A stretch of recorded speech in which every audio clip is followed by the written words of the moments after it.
Hello dears, आज की इस वीडियो में हम देखने वाले हैं कि पौधे के पत्ते अगर मुड़ रहे हैं, लीफ कर्लिंग की समस्या आ रही है, तो ज़रूरी नहीं कि ये इंसेक्ट के कारण ही हो, और भी कई वजह है इस समस्या का होने का। तो आज की इस वीडियो में उसी के बारे में आज हम बात करेंगे और आपको मैं एक सिंपल सा समाधान भी बताऊंगी कि अगर कीड़े की वजह से ये नहीं हो रहा है तो फिर किस वजह से हो रहा है और इसके ऊपर हल कैसे निकाला जाए। तो आज की इस वीडियो में अंत तक जरूर बने रहिएगा। तो दोस्तों, एक बार फिर से आपका अपने ही gardening channel gardening with moms में बहुत बहुत स्वागत है। ये वीडियो यूट्यूब पे देख रहे हैं तो चैनल को सब्सक्राइब जरूर करें, फेसबुक या इंस्टाग्राम पे देख रहे हैं तो पेज को फॉलो करना ना भूलें। चलिए वीडियो को शुरू करते हैं। दोस्तों, सबसे पहले मैं आपको इस पौधे की परिचय बता देती हूँ। ये है पौधा मेरा रात की रानी, जो मैंने कटिंग से कुछ ही दिनों पहले ग्रो किया था, लेकिन कटिंग में अचानक से कई सारे इंसेक्ट का अटैक हो गया था। कटिंग अच्छे से चल रही थी, फिर मैंने उसका ट्रीटमेंट किया तो फिर उसमें कुछ पत्ते आने लगे, जिसका वीडियो भी मैंने आपके साथ शेयर किया था। अचानक से कुछ दिनों से मैं देख रही हूँ कि इसमें जो पत्ते आ रहे थे वो काफ़ी झड़ गए और जो बचे हैं वो इस तरीके से मुड़ गए। लेकिन ये समस्या इंसेक्ट के कारण हो रहे हैं, कैसे पता चलेगा?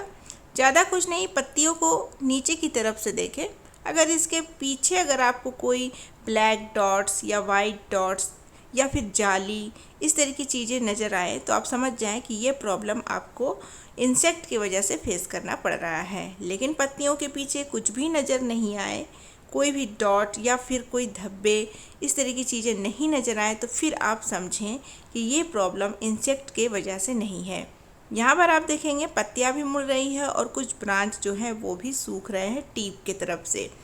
आप देख पा रहे हैं गमले में काफ़ी सारे जो पत्ते नए नए निकले थे वो पहले कर्ल हुए और उसके बाद फिर अपने आप झड़ गए। यही प्रोसेस अगर आगे भी चलता रहा और पौधे में एक भी पत्ता नहीं बचा तो फिर पौधे को बचाना थोड़ा मुश्किल हो जाएगा, क्योंकि बिना पत्ते के पौधे काफ़ी ज़्यादा डल हो जाते हैं, क्योंकि उन्हें प्रॉपर न्यूट्रिशंस नहीं मिल पाता है, क्योंकि पत्तियों का काम ही है खाना बनाना और पौधे तक पहुंचाना। तो इसीलिए हमें चाहिए कि जब पौधे में कुछ पत्ते बचे हैं जल्द से जल्द उनका ट्रीटमेंट कर लें। तो सबसे पहले आपको मिट्टी की गुड़ाई अच्छे से कर लेनी है और उसके बाद कुछ चीज़ें हमें डालनी है और कुछ सावधानी भी बरतनी है। तो मैंने पहले डालने वाली चीज़ आपको बता देती हूँ, फिर सावधानी मैं आपको बताऊँगी। तो सबसे पहले आपको इसमें ऐड करना है नीम की खली, एक छोटा चम्मच 8 से 10 इंच के पॉट के लिए। नीम की खली मिट्टी में अगर कोई प्रॉब्लम है, पौधे के जड़ में अगर कोई प्रॉब्लम है तो उसको ठीक करता है। इसमें कई सारे ऐसे गुण पाए जाते हैं जो एंटी फंगल होते हैं, न्यूट्रिशन से भरपूर होते हैं, फंगस को दूर करने की क्षमता रखते हैं। तो इसे हमने डाल दिया। दूसरी चीज़ हमने डालनी है किचन वेस्ट का कंपोस्ट। यहाँ पर आप पत्तियों की खाद भी ले सकते हैं। किचन वेस्ट का कंपोस्ट का जो तासीर है वो ठंडा होता है।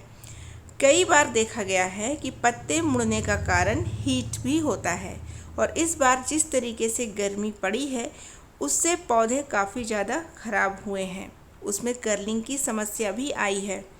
अगर आपके पत्तों के नीचे किसी भी तरीके के दाग धब्बे नहीं नज़र आ रहे हैं तो ये आप 100% श्योर हो जाएं कि ये गर्मी के कारण हुआ है। गर्मी से पत्तों का जो मॉइस्चर है वो उड़ गया है, जिससे पत्ते सिकुड़ गए हैं। उससे बचाने के लिए आपको इसमें ठंडी तासीर की चीज़ें डालनी है, जैसे कि किचन वेस्ट और पत्तियों की खाद, वो हमने इसमें 2 मुट्ठी ऐड किया है। उसके बाद आपको तीसरा काम करना है।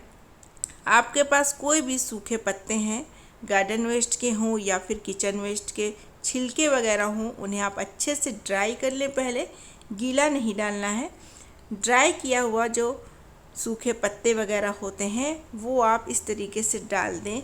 इसे मल्चिंग भी कहते हैं। लेकिन यहाँ पर एक बात मैं आपको बता देती हूँ, अगर आपके एरिया में बारिश हो रही है और साथ ही साथ फिर तेज़ धूप भी निकल रहा है, उस सिचुएशन में आप ये प्रोसेस करेंगे। लेकिन अगर आपके एरिया में लगातार बारिश हो रही है, धूप नहीं निकल रही है, वेदर जो है क्लाउडी बना रहता है, तो मल्चिंग वाला प्रोसेस आप स्किप कर दें, क्योंकि इस सिचुएशन में मल्चिंग की कोई ज़रूरत नहीं है। मौसम में ऑटोमेटिक मॉइस्चर है, तो फिर मिट्टी को भी मॉइस्चर मिल जाएगा बिना मल्चिंग के भी। उसके बाद आपको क्या करना है, जितने भी सूखे हुए ब्रांच हैं, टीप हैं, उन्हें आप ज़रूर कट करके हटा लें, क्योंकि फिर ये धीरे धीरे आगे बढ़ते जाएंगे और फिर पूरे ब्रांच को, पूरे पौधे को धीरे धीरे करके सुखा लेंगे। तो इस तरीके से जितने भी सूखे हुए ब्रांच हैं उन्हें आप ज़रूर कट कर लें। उसके बाद जो सबसे ज़्यादा ज़रूरी चीज़ आपको डालनी है वो है दोस्तों मसूर की दाल। दाल में जितने भी दाल होते हैं सब में काफ़ी मात्रा में विटामिन्स, कैल्शियम, प्रोटीन, कार्बोहाइड्रेट और तमाम तरह के न्यूट्रिशंस, माइक्रोफाइबर्स पाए जाते हैं। तो ये तो हम खाते हैं, हमें मिलता है। पौधे भी अगर आपके बीमार हैं, कोई भी पौधा हो, उसमें भी अगर आप इसका यूज़ करते हैं तो काफ़ी अच्छा रिज़ल्ट आपको देखने को मिलेगा काफ़ी चंद दिनों में। तो इसको हम साबुत इस्तेमाल नहीं कर सकते हैं। जैसे आप सोच रहे होंगे कि मिट्टी की गुड़ाई करके ये दाल मैं इसमें डालने वाली हूँ, तो ऐसा नहीं करना है। साबुत दाल जो है एक बीज होता है, आप मिट्टी में साबुत दाल डालेंगे, अंकुर होके वो पौधा निकल जाएगा। इसीलिए आपको इस प्रोसेस में इसको यूज़ करना है। कोई भी बर्तन में थोड़ा सा 1 गिलास जितना पानी ले लें और ये दाल उसमें आप डाल दें। इस दाल को यूज़ करने का 2 तरीका है। या तो आप दाल को भिगा करके लिक्विड फर्टिलाइज़र बनाएं, या फिर मिक्सर ग्राइंडर में पीस करके पाउडर फॉर्म में बना लें। तो दोनों तरीके से आप इसका इस्तेमाल कर सकते हैं। लिक्विड फॉर्म में जो भी फर्टिलाइज़र होता है वो काफ़ी जल्दी असर करता है, पाउडर फॉर्म में उससे थोड़ा ज़्यादा समय लगता है, और सॉलिड फॉर्म में उससे थोड़ा और ज़्यादा समय लगता है।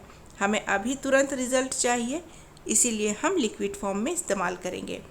लिक्विड फॉर्म में भी 2 तरीके हैं। दाल को फुला के कम से कम 24 घंटे के लिए आप छोड़ दें, उसके बाद आप इसका पानी यूज़ करें। या फिर दूसरा तरीका है, इसको आप इस तरीके से बॉईल कर लें 2 मिनट स्लो फ्लेम में, उसके बाद ठंडा कर लें। तो 1 दिन का काम आपका 2 मिनट में हो जाएगा। उसके बाद इसका पानी आप यूज़ करेंगे। लेकिन अब बात आती है कि इसका पानी हम डायरेक्ट पौधे में दें या फिर डाइल्यूट करके दें, वो मैं आपको वीडियो में आगे बताती हूँ। तो ये देखिए 1 गिलास पानी हमने लिया था, 1 गिलास से थोड़ा ज़्यादा लिया था। अब बॉईल होने के बाद ये 1 गिलास जितना रह गया है। अब इस पानी का इस्तेमाल हम अपने सभी बीमार पौधे में कर सकते हैं, चाहे वो हीट का शिकार हुआ हो या फिर ऐसे भी पौधे कई बार हमारे डल हो जाते हैं, उसमें आप इस पानी का इस्तेमाल कर सकते हैं। इस पानी को हम बिना डाइल्यूट किए ही पौधे में इस्तेमाल करेंगे। इसे डाइल्यूट करने का मतलब कि एक्स्ट्रा नॉर्मल वाटर मिलाने का ज़रूरत नहीं है। तो ये हमने इसमें डाल दिया। लिक्विड फर्टिलाइज़र कभी भी इस्तेमाल कर रहे हैं तो देखें कि मिट्टी बहुत ज़्यादा ड्राई ना भी हो, तो कम से कम हल्की मॉइस्ट रहे, बहुत ज़्यादा गीली चिपचिपी नहीं रहनी चाहिए। इससे फिर रूट सड़ने का, रूट रॉट होने का खतरा हो जाता है। तो ये फर्टिलाइज़र हमने इसमें डाल दिया है। अब मैं आपको बताऊंगी कुछ सावधानी जो आपको बरतनी है। यहाँ पर दोस्तों मैंने मल्चिंग की है, क्योंकि हमारे एरिया में फ़िलहाल पानी कम और धूप ज़्यादा वाली सिचुएशन है। यहाँ पर मैं आपको एक चीज़ दिखाना चाहूँगी। ब्रांच तो ऊपर की टीप की तरफ से ड्राई हो रही थी, लेकिन अगर इस ब्रांच को हम खुरच करके देखेंगे, जो अभी सूखी नहीं है, तो ये अंदर से भी ग्रीन है। तो जो भी फर्टिलाइज़र्स हमने इसमें ऐड किए हैं और जो सावधानी मैं अभी आपको बताऊंगी वो आप करेंगे तो काफ़ी जल्दी यहाँ से आपको न्यू शूट्स निकलते नज़र आएंगे हफ्ते भर के अंदर। वीडियो में आगे भी हम बढ़ेंगे, लेकिन चलिए उससे पहले उनके नाम देख लेते हैं जिन्होंने मेरे पिछले वीडियोज़ में सही जवाब दिया था। तो उनके नाम हैं, सबसे पहले सुमन सिंह जी दिल्ली से, नेक्स्ट हैं तस्कीन खान जी, उसके बाद नीरज जी कैथल से, और लास्ट में रौनक रिजवी लखनऊ से।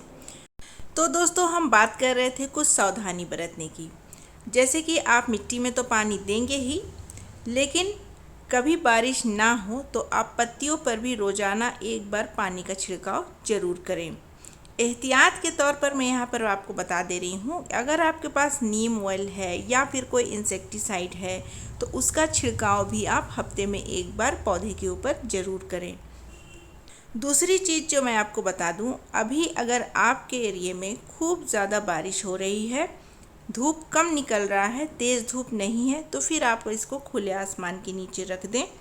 लेकिन अगर धूप तेज़ निकल रही है, बारिश कम हो रही है, जैसे कि हमारे एरिया में हो रहा है, तो इसे ऐसी जगह पर रखें, ब्राइट स्पेस में, डायरेक्ट धूप में ना रखें। उसके बाद चूँकि प्लांट में पत्तियाँ काफ़ी कम हैं, बहुत ज़्यादा पानी इस सिचुएशन में नहीं देना है मिट्टी के अंदर। जब देखें कि मिट्टी ड्राई होने लगे तभी पानी दें, ओवर वाटरिंग से नहीं तो रूट रॉट हो जाएगा। जिस पौधे में पत्तियाँ कम होती है उसे बहुत ज़्यादा पानी की ज़रूरत नहीं पड़ती है, तो पानी हिसाब से आप अपने अनुसार दें। तो दोस्तों अब वक्त है सवाल पूछने का। तो ये जो पौधा मैंने आपको बताया जो है रात की रानी, इसे मैंने नर्सरी से लाया था या फिर घर पर ही कटिंग से ग्रो किया था? जवाब मेरे कमेंट सेक्शन में दीजिएगा। जवाब के साथ आपका नाम, आप कहाँ से हैं, ज़रूर मेंशन कीजिएगा। आज का वीडियो यहीं तक। प्लांट से रिलेटेड कोई प्रॉब्लम है कमेंट सेक्शन में ज़रूर पूछिएगा। दोस्तों वीडियो पसंद आई हो तो वीडियो को लाइक, चैनल को सब्सक्राइब करके बेल आइकन को दबाना मत भूलिएगा और दोस्तों के साथ शेयर ज़रूर करें। मैं मिलूँगी आपसे परसों फिर किसी न्यू वीडियो के साथ। तब तक के लिए bye, take care, happy gardening.